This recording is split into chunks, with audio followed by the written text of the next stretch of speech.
This is Megan Crowe interviewing Robert Crowe Sr. on February 10th at about 6:40 p.m. Do I have your permission to do this interview? Yes, you do. Okay, first off, could you tell me where you were born Philadelphia, Pennsylvania. and the date? August 25th, 1937, Hahnemann Hospital. Okay, good. Were your parents from the area? My parents were from the area. We lived in a section of the city called Burytown. It was around 27th and Columbia Avenue. Okay, and what type of occupations were they in? My mother was a housewife. My father, at the time, was working for Railway Express. It was like a freight outfit where they loaded freight on and off trains and stuff. And how many brothers and sisters did you have? 2 brothers, 1 sister. And what types of professions did they go into? My one brother worked in a paint factory. My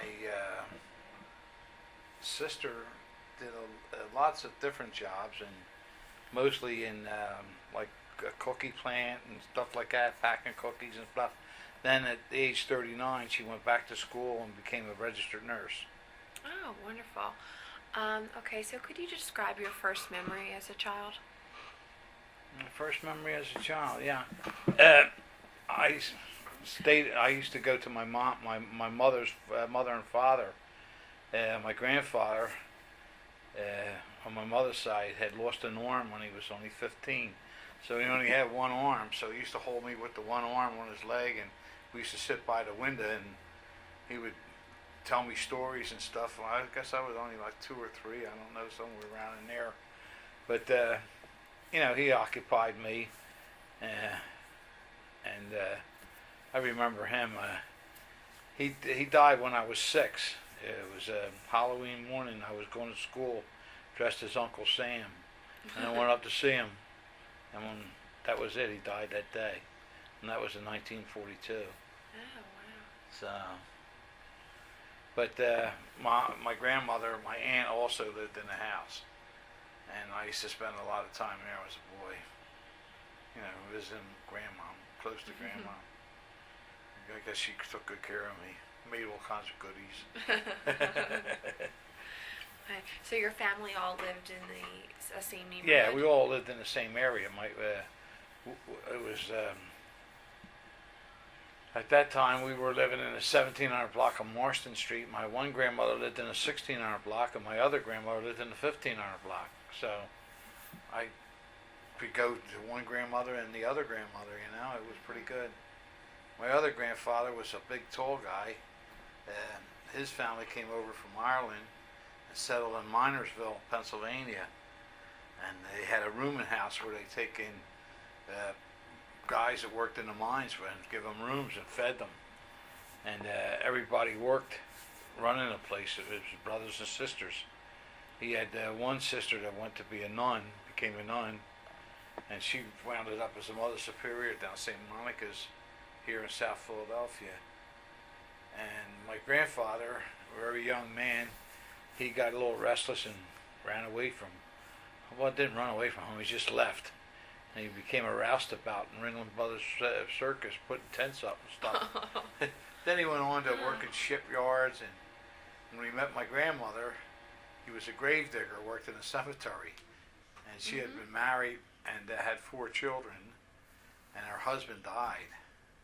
And then he married my grandmother, and then they had 6 more kids. My father was the oldest of the second batch. Okay. Yeah. So altogether, they had 10 kids, and he's a hard-working guy. I mean, he never had, he always worked with his hands and his back, But they always used to have a small house. I don't know how everybody ever fit in a 2-bedroom house, but they did it somehow. There was 5 boys and 5 girls, so they made it. But that was Grandpa, Grandmom Crowe. My grandfather passed away when I was 16. My grandfather Crowe, and then my grandmother died in 1956. I was in the service. I was in our station over in Germany when she died. I never got to go to her funeral. My mother's mother died in 1949, just as I was finishing the 6th grade. Okay. So, the fact the funeral was the day I was supposed to have you got used to get out of 6th grade and go to junior high school. And then I didn't make that graduation, but I got my papers and went to junior high school. Oh, wow. But, it was one of the things happened.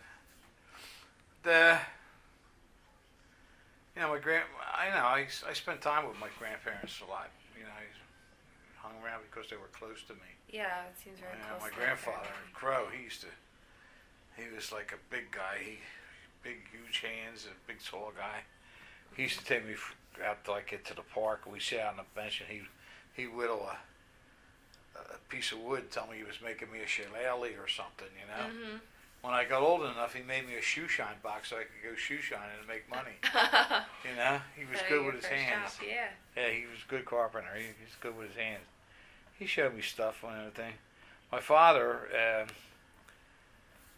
he worked at the Railway Express for a while. Then he got a job as a bartender, and he worked as a bartender for a good number of years. After he left the bartending job, he started working for Acme Markets. He was truck driver, delivered meat and stuff. Then he got a job in a place that delivered to restaurants, fish and stuff. All the different restaurants in the city. He did that till he retired. Okay. He just passed away last August, and he was 98 and a half. Well, longevity. Yeah. I guess the next thing, kind of backtrack a bit. Now, do you remember anything about your neighborhood? Anything particular about growing up? Our neighborhood was Philadelphia? mostly. They called it Burytown because it was mostly a lot of breweries built in there. A lot of Germans made beer. A lot of German breweries were in there when I was young, and they all made beer. They used to kid it. They said the Germans made the beer and the Irish drank it. So it was pretty much true too, because there was all these neighborhood taverns on the corners, and they all had ladies' entrance, and the ladies would go in the ladies' entrance, and there was tables and chairs. They'd sit in that tables and chairs, and there'd usually be a piano in there. Somebody would bang on the piano, and they'd all start singing or something, So that was their weekend night out. Most of the people in the neighborhood, a lot of people rented because they never could get the money to buy. But they were neighbors, you know what I mean? Like if the one neighbor was out doing her steps, they were white marble steps. She would do hers, then she'd do the neighbors. Okay. Then somebody would turn the hydrant on, and they wash all the payments down. It was a clean neighborhood. I mean, just because the house was rented, they were all kept clean. All the people cleaned on Saturday. Like all the bed sheets would be hanging out the windows, airing out, and the steps would get washed, the payments would get washed, the windows would get washed, and they would do their wash. Most of them hung them up because they didn't have dryers. Yeah. Women in them days did their washing and hung it out and let it dry. So everybody was in the same boat. They were all living by week to week, from paycheck to paycheck. They all went and, just got through, made the week and then worked another week and went on and on. That's how they lived. Yeah. It wasn't like today where we didn't even have a telephone. Okay. We didn't have a telephone. We didn't have a television. We had a radio. I used to listen to the radio all the time when I was a kid. Like late at night they have all these different radio shows on. And I'd sit there at night and listen to the radio, and amuse myself. Ball games, I always listened to the ball games on the radio, But, when the kids all played on the street, they didn't have nothing to play with. They would roll a newspaper up, make a football, play with that. I mean, it was cut a hose up, and we used to play hose ball, where you pitched a piece like hose, and they'd have an old broomstick or something, and you used for a bat. And we used to hit that across the street and stuff like that. You know what I mean? Like, we amused ourselves. We had a neighborhood movie. It was a dime to get in when I was a kid, and an adult was 25 cents. Then once you got in, everything was a nickel. Popcorn was a nickel, soda was a nickel, candy was a nickel. If you could have had a quarter, you could have went to movies, got a box of candy, a soda, and a bag of popcorn. A quarter. Wow. Yeah. That's so different. The movies changed about twice a week. Like Okay. Sunday, Monday and Tuesday was one picture, and Wednesday, Thursday, Friday, Saturday or something like that, they'd have another one. Mhm. So you got a chance to see, you know, Everything. yeah. Well, they used to show a double feature Okay. and a cartoon and the newsreel and everything else, you know. Yeah. But I remember growing up in that neighborhood during the war, you know, like Okay. everything was rationed. I Okay. mean, like we couldn't get real butter. They made this stuff called oleo. It was white in color, but they gave you a pack of coloring to make it look yellow. You mix it in there and made it look yellow. And people's gas was rations, tires, just about sugar, just about everything was rationed. So Okay. you only got X amount of sugar, X amount of this, X amount of that. But everybody, you know, we shared. And like in my house, there was never any leftovers when my mother cooked. Whatever was on the table, you ate. You Yeah. didn't say, I don't like it, or I don't want to eat it. If you didn't eat it, that was okay. Somebody else would eat it, but you would be Yeah. hungry. You know what I mean? Uh-huh. We ate a lot of oatmeal cereal, and she made a lot of bean soup and stuff like that, you know? Mhm. I mean, it was, you know, whenever she put on the table, you ate. Well, you know, because you were hungry, that's why you ate. Yeah. Everything tastes good then. Yeah, well, I mean, you know, like, she would make a big pot of rice pudding up, and that was great. I used to love that. Homemade rice pudding, man. I used to go nuts with that. But that's how I grew up. Because everybody in the neighborhood was in the same boat. It was all, you know, people that were, you know, just working people. They all had some families, all had the same problems. They had to pay the rent. They had to, you know, buy food and make a thing. Nobody really was high off the hog. I mean, we had no rich people in the neighborhood. Okay. You know, I mean, they were all in the same boat. You know, so we had a little what they called an American store. It wasn't nothing like an Acme. That was a little better going there because you got more choices of what you wanted to buy. But most of the time, it was little corner grocery stores that people went to. Oh yeah. You know, go in for to buy stuff. You know, if you had a couple bucks ahead, sometimes we'd get lunch meat and stuff like that. Okay. They had a place, the guy had fresh fish. He used to go over there and they used to pull fish out of the tank. Then he would fillet it, take all the bones, wrap it in a piece of newspaper, and go home. My mother would bake it or whatever, and we ate it. I didn't even ask her what kind it was. It was just, you ate it. I mean, that's because you were hungry. You know, like the day, like with Sean, my grandson, I see him, he tells me I don't like this, I don't like that. He's got every electrical thing. He's got a laptop, he's got an iPhone, he got this, got that. He's 8 years old. You know, Yeah. then he tells me he's bored. Oh. I could wrap him in his house. But I mean, like, we never had that kind of stuff, you know? Yeah. I mean, I had to walk to school because I never had money for tokens or whatever. So I walked. I walked up and walked back. Didn't do me no harm. Yeah. You know, I used to run a lot when I was a kid. I was a runner. I loved to run. We had a playground out in the middle of Paramount Park called Smith's Playground. And it was a good, well, I lived between 27th and 28th Street. And at 33rd Street, the park started. The playground was about another good 4 or 5 blocks into the park. So I ran from like 28th to 33rd. That was like 5 blocks and another 4. It was over a mile. But man, I would go pretty much full steam all the way, you know. I mean, I would let it out. Yeah. I loved to run. Yeah. You know. My father could never catch me when he wanted me. Nobody ever caught me when they wanted me.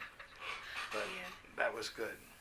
Comes in handy. And we go out there and old neighborhood kids go out there and play and stuff. They had like a big merry-go-round and a big sliding board and all kinds of stuff. They even had like a little pool out there, like a little wading pool. And they had these bikes you could ride. These bikes, if you didn't have a bike, you could go out and get a bike and ride it. If you didn't know how to learn, the guy out there would learn you how to ride the bike, you know. So it was something that you didn't have anywhere else. Yeah. But that's pretty much where I grew up at, Peorytown. Peorytown. Yeah. Yeah. These people from my neighborhood still get together once every year for a picnic in June at Okay. the Constadters. Oh. And then they have a luncheon there in May, and then they had the picnic in June. Mhm. There used to be like 700-800 of us, but it's getting down more like 300 now because they're dying off. Okay. Some of them were as old as 100, Oh and wow. they're dying off. I mean, I'm going to be 75 in August. I'm one of the kids. I remember you, Bobby Crowe. You were my paper boy. Yeah. Yeah, but everybody knew everybody.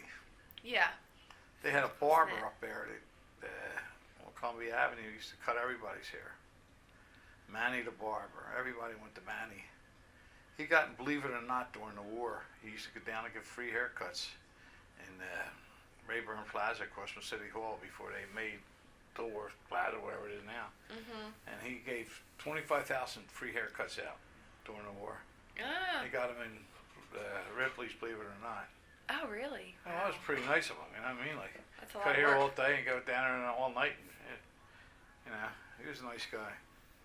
But everybody, when we got out of school in the summertime, zip with the razor, we all had them brush haircuts, Mhm. you know. And that lasted most of the summer, you know. Start growing back in pretty good by school start, you know. Yeah.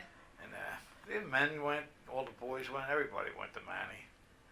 He gave you a haircut for 35 cents. You know what I mean? Wow.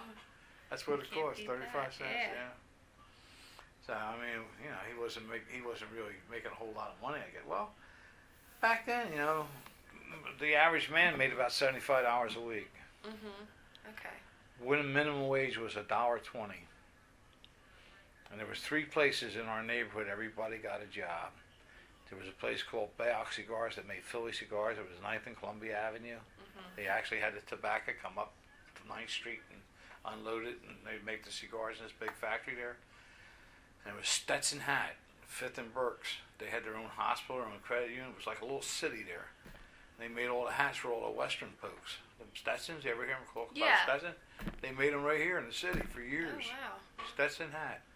He could get a job down there. Or Whitman's Chocolates at 4th and Race. It was a big Okay, 6-story Whitman. building. I worked there at like 4:30 in the afternoon. At like 12:30. Mhm. Went home, went to bed, then got up, went to high school. Okay. And $1.20 an hour. Okay. I mean, they were all the same. No matter where you went, you got the same thing. But, you know, when you got paid, you get maybe $38, $37 clear for the week, you know, Mhm. whatever. But you had money. You could go to the movie, you could buy a new pair of shoes, or Yeah. save up. I had a car. Okay. Yeah. What I did was, to get these jobs, I had to be 18. Mhm. So I went down and registered for the draft when I was 15. Mhm. And I got a draft card saying I was 18. Okay. So I got a license. Ah. Then I got a car. But then they tried to draft me. I had a problem. Oh, what did you do? My father went down with me and told him what my real age was, and they scolded the shit out of me and let me go. Ripped the card up. Yeah. But you already had the Oh yeah, car I and the already had it license. then. It was too late then. Now I had a license saying I was 18, so I didn't care about the car. They didn't know that. Yeah. Well, But I guess they wouldn't have. I got that corrected when I was a driving examiner. Oh, Should be okay. single. Oh. I guess we'll start with kind of the last topic then of the interview is just where did you go to school? I started school at Sartain School, 31st and Oxford, kindergarten. Then I went to another public school at 28th and Columbia, John B. Kelly. Then I went to Fitzsimons Junior High School. Then I went to St. Ludwig's. Okay. I had a problem going to school. I didn't have a problem learning. I always passed. Uh-huh. I wasn't there half the time, but I always passed. But I had this thing about wanting to make money all the time. I mean, I knew that if I had money, I could do everything. So I'd cut school and go do jobs, you know. Mhm. I worked at a place up in Roxbury where they had a stable up there. Rented horses to different people. I just go up and clean the horses' stalls and get $4 a day, shoveling manure. But it was $4 is $4, you know. Yeah. I had to have money in my pocket because without money I couldn't do nothing. Yeah. So they finally caught up with me. Mm. I went to a school called Chalcos. It was up in, then it was the whole farm up there, up around where Parkwood Manor is now. Okay. It was a 90-acre farm that was owned by the city. Mhm. And we used to raise tomatoes and turkey, corn, and all stuff like that. And I lived there. Oh, and you Yeah, they kept me there. boarded I was there for about a year and so. And like in the summertime, they'd make us pick tomatoes. And then in the fall, we harvested turkeys and all the food that we grew and made went into the school cafeterias. Oh, really? Yeah. Oh. There was 96 of us. The younger boys were in like the midgets, then the juniors. I was in the senior cottage. There was 32 of us there. It wasn't for kids that were really bad. It was just the kids that were truant. Oh, You know? okay. We're all truants. You know what I mean? Like we didn't go to school. They gave us enough chances, but we just kept on taking the easy way, you know, not showing up. Mhm. Money was the big thing. Yeah. So, upon like graduating there, could you I got out of graduate? there, then I went to Northeast Public Okay. in 8th and Lehigh. It was Northeast Public then. And later on, they built the new Northeast up on Cotman Avenue. Mhm. They named that Northeast. Then they named the one at 8th and Lehigh Thomas Edison. But it was really Northeast. Yeah. Mhm. I went there, then I got out of there, and then I went into the Army. Oh, okay. So when you mean got out of there, did you graduate or? No, I quit in the 11th grade. Okay.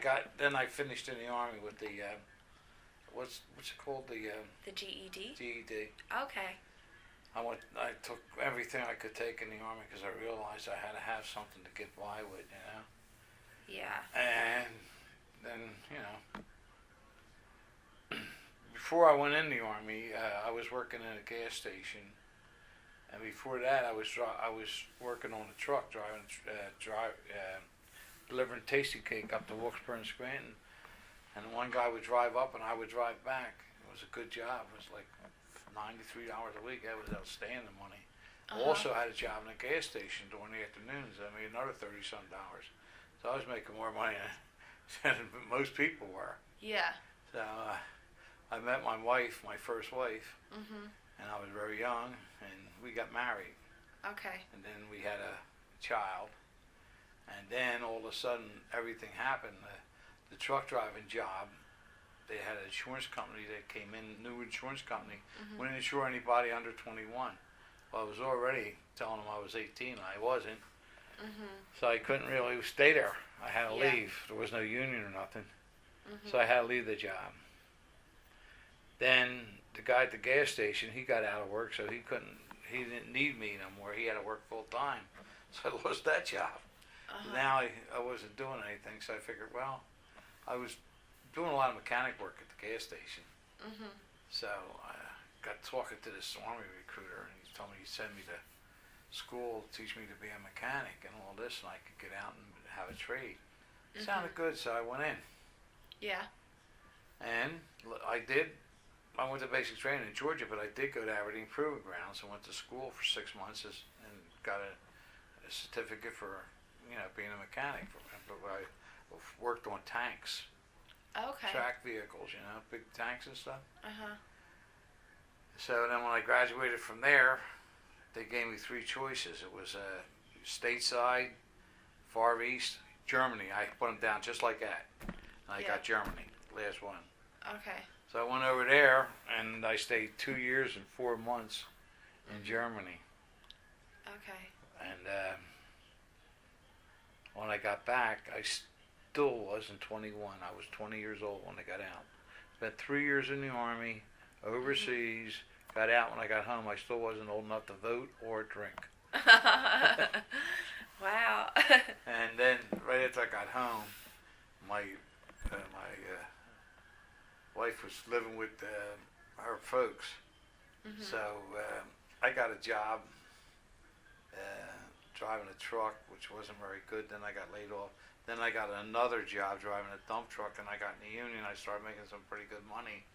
Then we got a house, and we rented that. And I was doing, you know, I was holding my own. I mean, I wasn't setting the world on fire, but I was, you know, had a boy and a girl then. And then the fire department came along. The guy talked me into taking the test for the fire department. I never even thought about being a fireman. So I took the test for the fire department. And like 3,000 guys took the test, about 300 of us passed, about 10%. So I got on the list. And that April they called some guys, and they went and made a class out of it, and they took like 64 guys. Then in August they called another class, and then I got called for that. In the second And round. I went down. They had another one in October after that.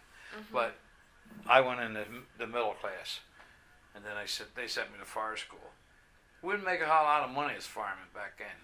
We $3,980 a year to start. I got $140 every 2 weeks. That was for a 96-hour pay period. We worked a 48-hour weekend. Oh, okay. So it was less than $2 an hour. Oh. I was assigned to North Philly around Brewer and Glenwood, and that was about the time when Temple was buying up a lot of property down where the university was. And there's one street at Park Avenue, which is the street behind, runs the same as Broad, right behind all them. There was big houses down there where professional people mostly had them, doctors and lawyers and all. And they were selling their properties to Temple. And then some guy was going around torching them. We used to go out and then pull up, and there would be 5-6 houses on fire. So we pull up, and the chief's driver say, "Take a house, let me know where you're at." We go in and fight the fire in one house, another company be in another house. And this was like the whole summer this went on. And we really got our, learned our trade real well. We weren't getting a whole lot of money. That's why firemen, till today, they still have to work a second job, because the money wasn't ever there, like they were always behind the carpenters and the electricians and guys like that in the trades, Yeah. So I drove a truck. That was my other job. I drove a tractor trailer. So I worked a tractor trailer job for 28 years. I'd leave one and go to the other. Sometimes I wouldn't be home for like 4 days. But I needed the money. I kept having kids. Yeah.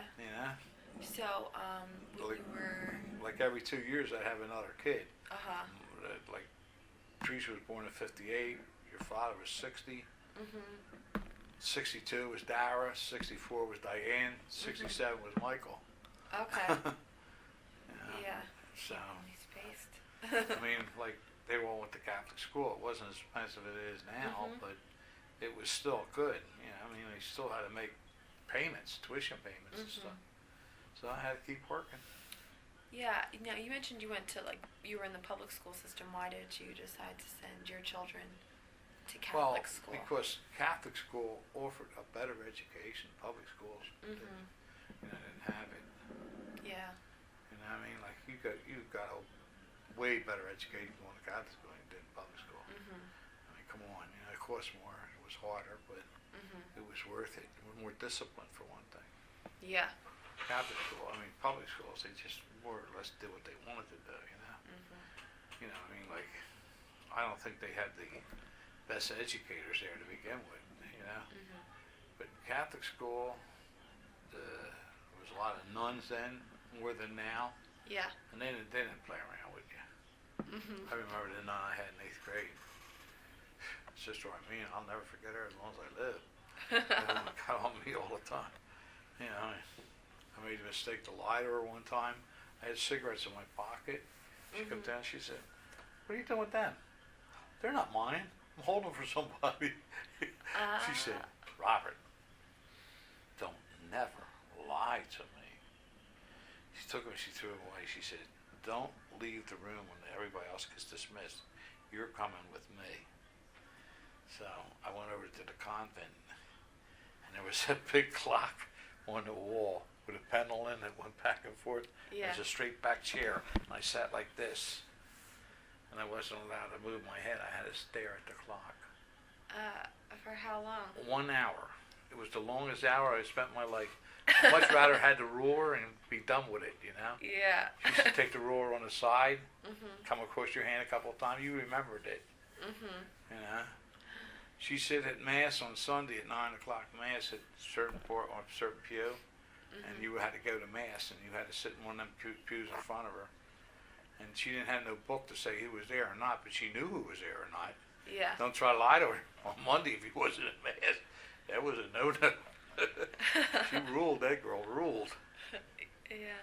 Yeah, she impressed me very much. She was very impressible. Yeah, I never did lie to her after that. No way. she shake me right up. But I wasn't that I used to get always pass in school. I never got left down. Mhm. I mean, I don't guess I was the smartest kid in the class. I never tried to be. Yeah. I did what I had to do and get passed. Uh-huh. A lot like your father. Your father could have been an A student if he wanted to be. Mhm. He just did what he had to do, got through. Yeah. And when he was in high school, he took 3 classes at North, and he went to Massbomb, a public high school for mechanical drawing and stuff like that. Mhm. And he got out like one. He got one out of like 11:30, and one went. So the other went from like 1 to 3 or something like that. Yeah. You know? But he only did what he had to do.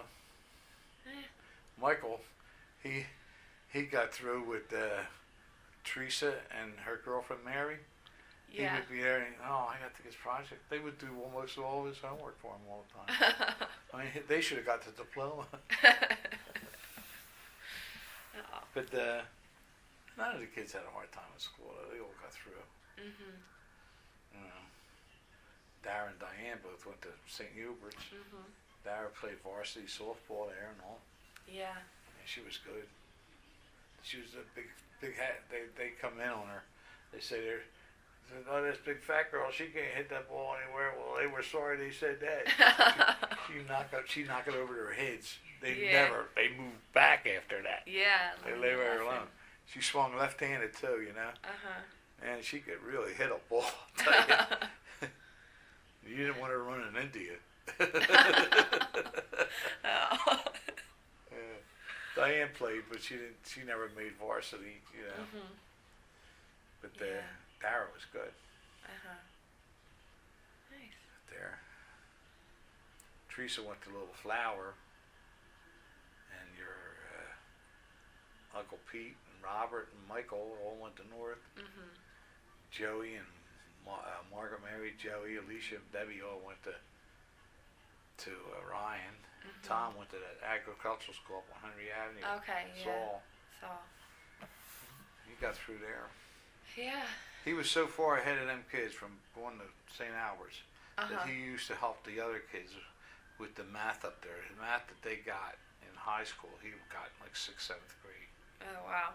Quite They had a different. math contest at St. Albert's one time. He came, I think he was in 6th grade. It was for the 6th, 7th, and 8th graders. Mhm.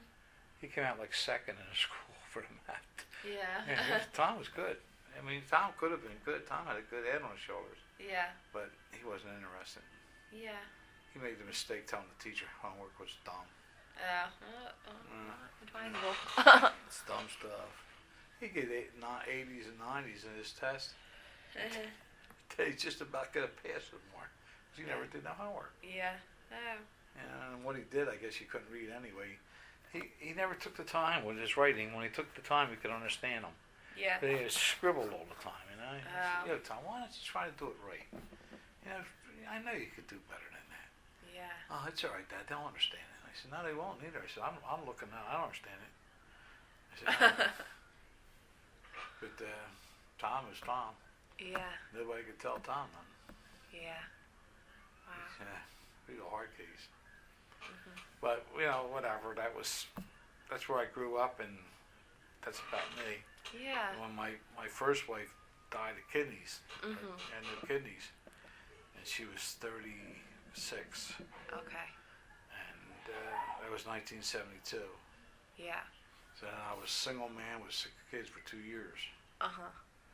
and then I I had met my wife before, the 2 years, but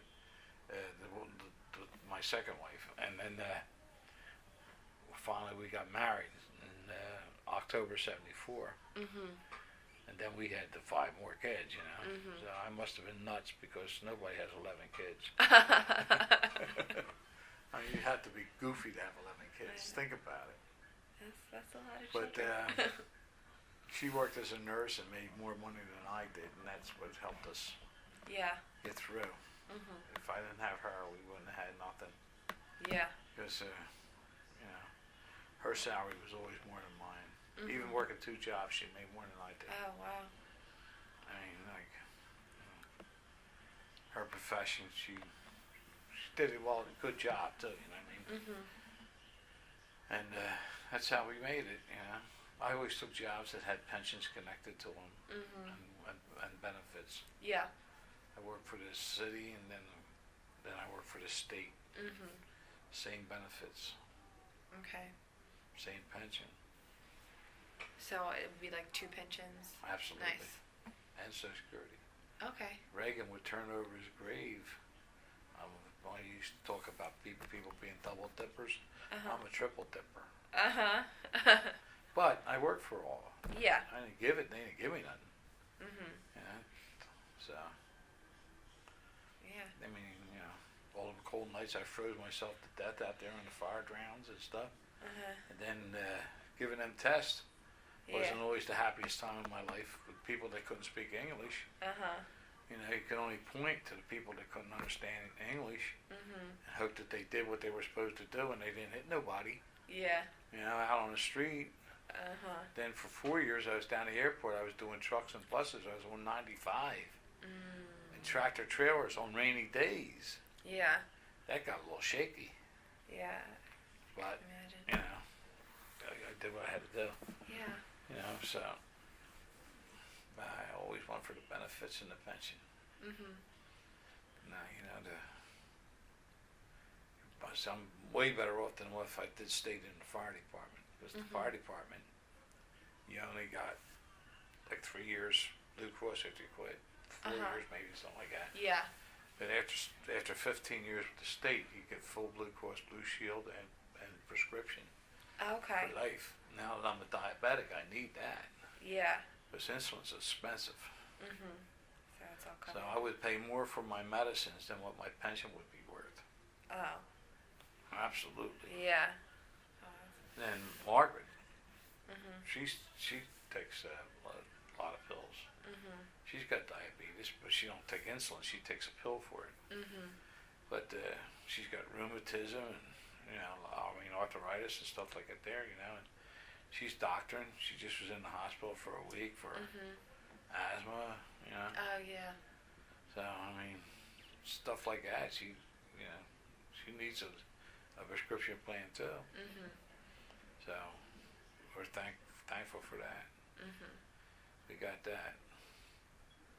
And now you just do the best you can. I mean, I'm in a little better shape now than I ever been because my house is paid off, and I Yeah. just have to worry about paying my taxes and feeding everybody. Mhm.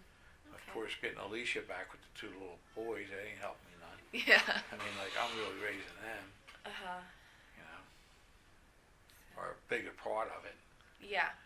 I mean, so she does what she can, but that's why she went back to school. She's trying to improve her life. Yeah. And just more opportunity. She'll get there. She's pretty strong-willed. Mhm. But, they're yours. You do what you got to do, man. Yeah. When somebody says something to you, you got to do what you got to do. You got to love them. Yeah. And you do what you got to do. I mean, I treat them all the same. Mhm. No one better than the other. Mhm. You know what I mean? I try to, give what I can and do what I can. You know what I mean? But like now, it's a little harder because instead of getting, like Mark, instead of getting a check twice a month, she only gets one once a month, and it's smaller than one of the regular ones. Where, Yeah. You know what I mean? It's a whole lot different now. Mhm. I mean, Social Security, you're not knocking them dead. Yeah. So, I mean, like, you still got all the expenses that you always had. I mean, even if you own your own house, like, taxes are like $2,800 a year now. It's Yeah, almost over for the $200 area. a month. You own a house. You guys over $200 a month just to live in it, Yeah. just to pay the taxes, not counting the gas, electric, and phone and cable bill and all that other stuff. You know what I mean? Like, Yeah. it gets expensive. I'll tell you the truth. Nowadays, young people that start out, they almost have to work 2 jobs. Mhm. And they can't afford to have too many kids. Yeah. Because if you take the cost of the kids' education and well-being till they're through college, it's up there. I don't know how much, but it's up there. Yeah. I mean, like, all they got to go through now, you got really a lot of money. I don't know how they do it. Yeah. I mean, when I bought a house on Church Street, it was only $6,700 back in 1963. Yeah. You know, house next door to me just sold for $259,000. Oh. Wow. The guy rehabbed it and made everything new in it. You know, it's like a brand new home. Yeah. But a young couple I heard bought it, and they're getting married and they bought it. But I mean, the guy put all new windows, doors, central air, everything. Yeah. You know, place like a new house. A fireman owned it that owned what it knew. Then his wife died. Then he went with his daughter, and then he died, and they finally sold it. But it was nothing done to it. It was the whole upstairs was never finished. Oh, okay. So he had a contractor bought it. Probably got it at the right price and put some money in it. Yeah. Made some Trying money to off flip it. All right. Well. Probably if you got the money. Yeah. It's nice if you have the money. Yeah. Anybody that grew up in my old neighborhood, or it wasn't just the street that you lived on, the neighborhood himself.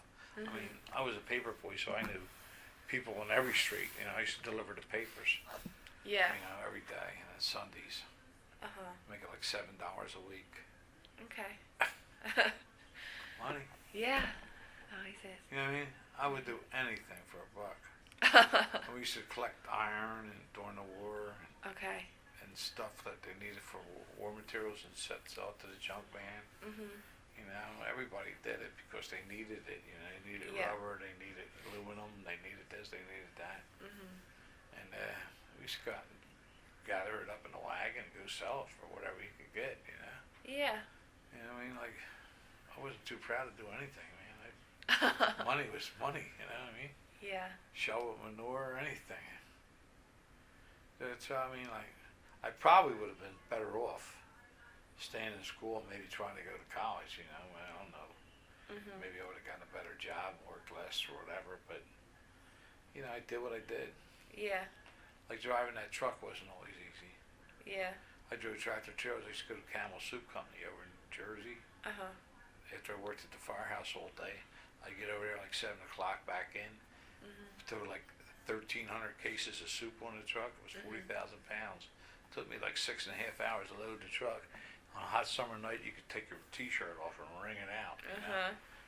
It was That's a tough. lot. Yeah. Well, that was the job. I mean, driving the truck was nothing. Loading the truck was something. Yeah.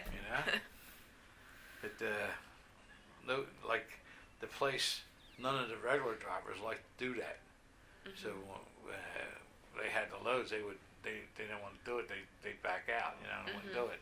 This guy would give me a call. He'd say, "Hey, Bob, yeah, I got a load for Camel Soup at 7 o'clock. You think you can make it?" I told Lieutenant, I said, "First one in, can I get out, Luke?" Yeah, go ahead. Somebody come in, I said, "You got it?" Guy said, "Yeah." I'll be up, jump in the tractor and over to Jersey. Yeah. And I get back like 3:30, 4 o'clock in the morning and pull into the yard, get in the car, go home. By the time I get home, got a shower, got in bed, I get up at 7, go back to the fire. Yeah. A long day. I was wide around, like my eyeballs open. But I was young, I could do it. Yeah. Back then I thought I could lift the world up. Your father, how strong he is. Yeah. That's how I used to be. I used to be like that. And like I used to work like them guys did. Yeah. His work was never easy. That concrete work. Working for your grandfather wasn't an easy job. He was a tough man. Yeah. Yeah, he wanted blood. They wanted to stop and get lunch. He said, "No, eat when you're done." Yeah. I don't doubt that. You'll never get done if you stop eating. Peter never wanted for no part of it. He did the right thing. He got into them computers. He said, "This here cement work ain't for me." Yeah. God bless him. Yeah. All right. Well, I think that's all the questions I have for you. Ah, great. Today. That wasn't Thank you hard. so much. Yeah. No, easy. That wasn't hard. Well, you got my life story. Yeah. On tape. Okay, so then I'm just going to stop the recording device. Okay.